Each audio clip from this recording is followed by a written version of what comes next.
Acacia. Sa Tagalog, ang tawag dito ay acacia. Sa English, cow tamarind ang isang pangalan nito, at isang pangalan din ito sa English ay rain tree. Agoho. Agoho. Sa Ilocano, tinatawag ito na agoo o aroo. Sa English, horsetail tree o coastal she oak. Ito ang mga dahon ng puno ng akling parang. Alagaw. Sa Bisaya, ang tawag dito ay abgaw. O sa Bisaya din ang tawag dito ay argaw o salyargaw. Sa Tagalog, tinatawag ito na adyo. Adyo. Sa Ilocano, tinatawag ito na anubran. Sa Ilonggo, ang tawag dito ay asidaong. At sa Ibanag, lassi ang tawag dito. Alibangbang. Alibangbang. Ito ang mga dahon ng alibangbang. Sa Tagalog, alibangbang at alambangbang ang mga tawag sa puno na ito. Sa Pampanga, tinatawag to na balimbamban. Balimbamban. Sa Ilocano, kalibangbang. Kalibangbang ang tawag.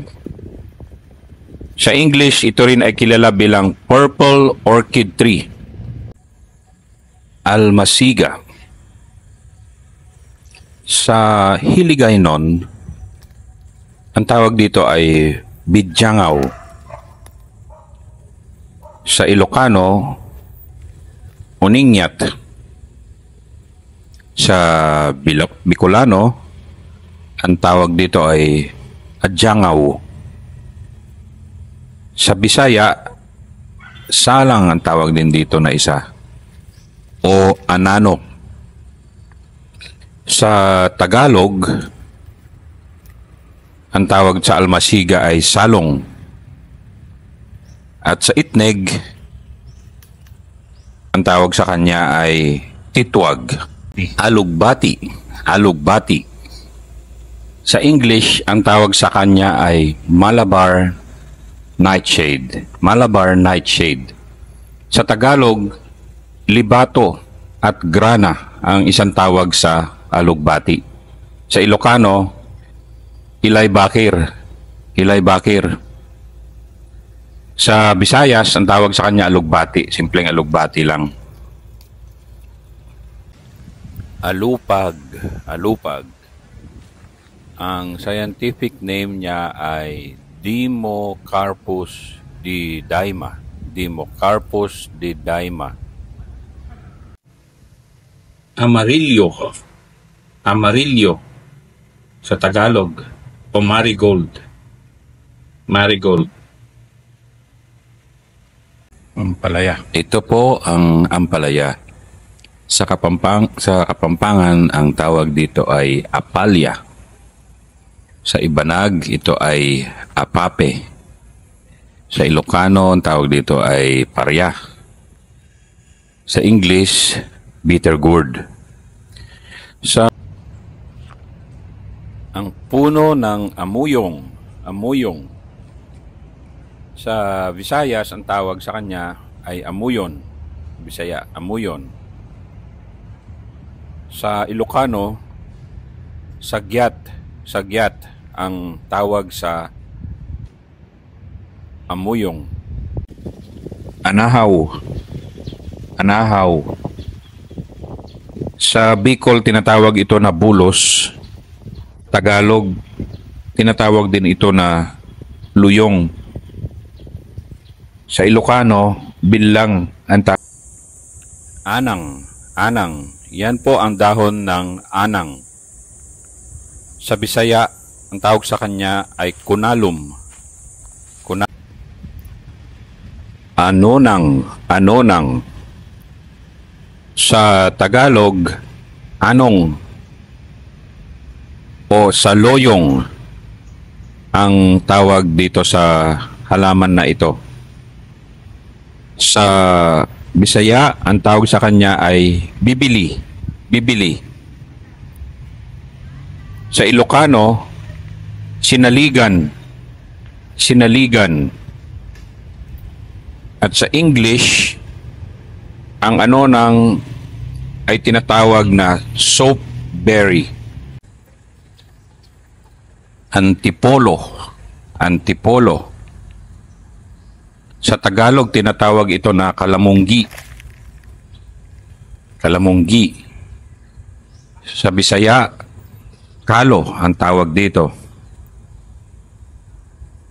Sa Bicol at sa Pampanga, ang tawag dito ay tipolo. Sa Ilocano, pakak. Anubing.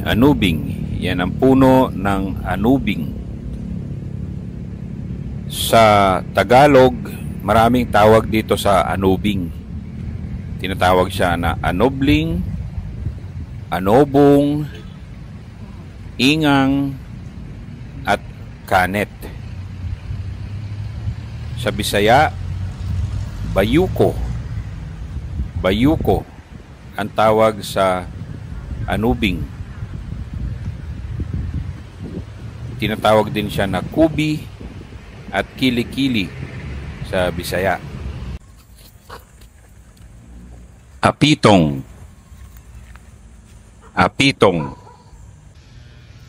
Aratiles. Sa Tagalog, tinatawag ito na datiles. Sa Kapampangan, ang tawag dito ay saresa. Sa Ilocano, seresa ang tawag dito. Sa Ibanag, zanitas. At sa English, festival berry ang tawag. Ito po ang Arius o igem dagat. Makikita lang ito sa ilang isla lamang ng Pilipinas at ng Taiwan. Local Ashitaba. Sa English, tinatawag ito na tomorrow's leaf. Atis. Sa English, ang tawag dito ay sugar apple. Ito po ang dahon ng aunasin. Tinatawag din siya na rugruso. Avocado.